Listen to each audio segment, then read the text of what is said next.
საქართველოს საკითხზე დებატებია სტრასბურგშიც რამდენიმე წუთის წინ გაიხსნა საპარლამენტო ასამბლეის ზამთრის სესია, სადაც 26 ოქტომბრის არჩევნების შესახებ მოხსენებას წარადგენენ, იმჯელებენ ოლიგარქის რეჟიმის უმძიმეს შედეგებზე და საქართველოში მიმდინარე რეპრესიებზე. სესიას ესწრებიან ქართული პროდასავლური ოპოზიცია და არასამთავრობო ორგანიზაციებიც, რომლებიც ევროპელ პარტნიორებს დეტალურად მოუყვებიან, რა ვითარებაა საქართველოში, როგორც ჯის რეჟიმი. კრიტიკული აზრის მქონე მოქალაქეებს, ჟურნალისტებს და როგორ უსწორდება ყველას, ვინც ქვეყნის ევროპული მომავლის დასაცავად ყოველდღე ქუჩაში დგას. ნატალი ჯახუტაშვილი ჩაგვერთვება პირდაპირ ეთერში. გისმენ ნატალი. დიახ, ევროსაბჭოს საპარლამენტო ასამბლეის ზამთრის პირველი სესია გახსნილია, სულ რამდენიმე წუთის წინ დაიწყო სხდომა და პირველი საკითხი, რაც დააყენეს დღის წესრიგში, უკავშირდება საქართველოს, უფრო კონკრეტულად ქართული ოცნების დელეგაციისთვის უფლებამოსილების შეჩერების საკითხს და ამაზე დარბაზში სულ რამდენიმე წუთის წინ პრაქტიკულად ისაუბრა ევროპის სახალხო პარტიის წარმომადგენელმა და საპარლამენტო ასამბლეის დეპუტატმა, რომელმაც ღია და ძალიან მკაფიოდ განაცხადა, რომ ქართული ოცნების დელეგაციის მანდატების საკითხი უნდა დადგეს ეჭვქვეშ და ეს საკითხი არის სადავო, რადგან დღეს საქართველოს პარლამენტი არის ერთპარტიული ამ პარლამენტში. მისი განცხადებით შედიან მხოლოდ ქართული ოცნების წარმომადგენლები და მისი თქმით ეს ის პოლიტიკური ძალაა, რომელიც ანგრევს დემოკრატიას თავის სახელმწიფოში.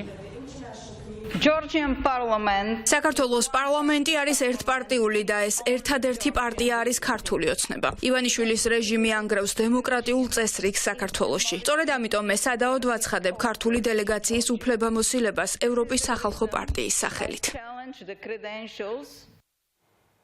ასევე სულ რამდენიმე წუთის წინ გახდა ცნობილი იმის შესახებ, რომ პოლიტიკური ჯგუფის ალდეს ბიუროს გადაწყვეტილებით არ უნდა მოხდეს ქართული ოცნების დელეგაციის ცნობა. ამაზე სრული კონსენსუსია პოლიტიკურ ჯგუფში. ოპოზიციური პარტიების ლიდერები საუბრობენ იმაზე, რომ ისინი დილიდან ხვდებიან სტრასბურგში სხვადასხვა პოლიტიკური ჯგუფის წარმომადგენლებს და ყველა თანხმდება იმაზე, რომ ქართული ოცნების ნაბიჯები არის არადემოკრატიული, ასევე ოპოზიციონერმა ლიდერებმა მათ მიაწოდეს დეტალური ინფორმაცია საქართველოში მიმდინარე პროცესებთან დაკავშირებით, იმაზე თუ როგორ გაყალბდა 26 ოქტომბრის საპარლამენტო არჩევნები, როგორ მიიტაცა ბიძინა ივანიშვილმა ძალაუფლება და რა ხდებოდა ქვეყანაში პოსტსაარჩევნო პერიოდში, როგორ ძალადობდა ოლიგარქის რეჟიმი საკუთარ მოქალაქეებზე და ისინი იმედოვნებენ, რომ კენჭისყრის დღეს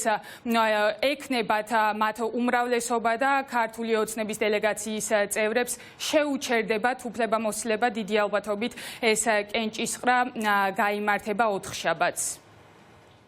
საქართველოს დელეგაციასთან, ქოცების დელეგაციასთან მიმართებაში იპიპის ერთ-ერთი წარმომადგენელი ადგა და თქვა, რომ ის აყენებს კითხვის ნიშნის ქვეშ ქართული ოცნების დელეგაციის უფლებამოსილებას, მათ შორის მიზეზი, რაც დაასახელა, არის ის, რომ ეს არის ერთპარტიული პარლამენტი და ამ პარლამენტში არ არის ოპოზიცია. ანუ ის, რომ ქოცებმა აქ ჩამოიყვანეს ეკასეფაშვილი ხალხის ძალიდან, რომელსაც ახლა ასაღებენ, ცდილობენ რომ გაასაღობთ, რომ ის არის ოპოზიცია, ამას ცხადი აქ არ ჭამენ და შემდეგ ამას ჭირდებოდა, რომ 30 დეპუტატს დაეჭირა მხარი ამ ინიციატივისთვის და დარბაზში 30 კი რა, მე მგონი 9 დარბაზი ადგა და დაუჭირა ამას ხარი. ეს არის ხამ წუთის მდგომარეობით, რაც ხდება. შემდეგი პროცედურა არის ის, რომ ეს საკითხი ახლა ქართული ოცნების დელეგაციის საკითხი გადაეცემა ორ კომიტეტს, როგორც მე გავარკვიე. ერთი არის მონიტორინგის კომიტეტი, რომელიც საქართველოს აკვირდება და მან უნდა მოამზადოს ხვალამდე, თუ სწორად მახსოვს, ხვალ საღამომდე დასკვნა ამ საკითხთან დაკავშირებით უნდა გაცეს რეკომენდაცია და მეორე არის rules and procedures წესებისა და პროცედურების კომიტეტი, რომელმაც უნდა განიხილოს ასევე საკითხი, რამდენად ჯდება პასეს წესებსა და პროცედურებში. პროცედურულად იქნება მომზადება ანგარიში 2 დღის განმავლობაში და 4 შაბათს სავარაუდოდ უკვე პოლიტიკური კონსულტაციებისა და ანგარიშის საფუძველზე იქნება კენჭისყრა, რომელიც მიიღებს საბოლოო გადაწყვეტილებას, მიეცეს თუ არა მანდატების აღიარება ქართული დელეგაციის, ან თუ მიეცემა რა პირობებით და ასე შემდეგ. ამ საბოლოო პასუხი პოლიტიკური გადაწყვეტილება იქნება უკვე 4 შაბათს მიღებული. ჩვენ ვიმყოფებით ევროსაბჭოს საპარლამენტო ასამბლეაში სტრასბურგში, სადაც ხვდებით ეროვნულ დელეგაციებს, ასევე გვაქვს შეხვედრები პოლიტიკურ ჯგუფებში, სადაც დეტალურად ვაცნობთ ინფორმაციას წევრებს ბიძინა ივანიშვილის რუსული რეჟიმის რეპრესიების შესახებ, ინფორმაციას ნაცემი დაკავებული ნაწამები ადამიანების შესახებ, რათა სწორედ ამ ფაქტებზე დაფუძნებით მიიღონ გადაწყვეტილებები წევრებმა არაღიარების პოლიტიკასთან დაკავშირებით. ჩვენ გვექნება მოხსენება ალდეს ფრაქციაზე, სადაც ვისაუბრებთ საქართველოში არსებულ უმძიმეს ვითარებაზე, გაყალბებულ არჩევნებზე, ადამიანების პოლიტიკური ნიშნის დაპატიმრებაზე, ცემაზე და არადამიანურ მოპყრობაზე, რასაც ადგილი აქვს ქართული ოცნების თვითმმართველ რეჟიმის მხრიდან. და რაც მთავარია, გამოსავალზე, რომ ერთ-ერთი გამოსავალი არის პოლიტპატიმრების დაუყოვნებლივ განთავისუფლება და არჩევნების გაჩერება სწრაფად დანიშვნა იმისთვის, რომ ეს უმძიმესი კოლაფსური კრიზისი, რის სადამდეც მიიყვანა ქვეყანა ივანიშვილმა და ქართულმა ოცნებამ, დამშვიდეს, დასმარდეს და საქართველოს გააგრძელოს დემოკრატიული სვლა.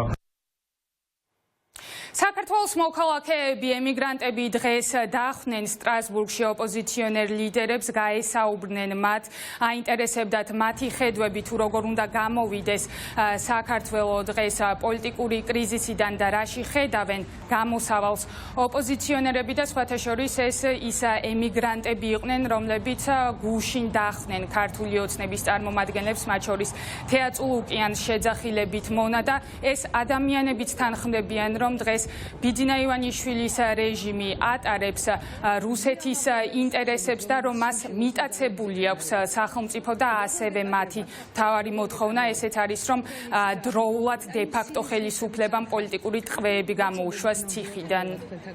ჩვენ ემიგრანტები და ჩვენ ყველა ქართველი ადამიანი, ვისაც მიყვარს საქართველო, ყოველთვის ვიდგებით საქართველოს სადარაჯოზე.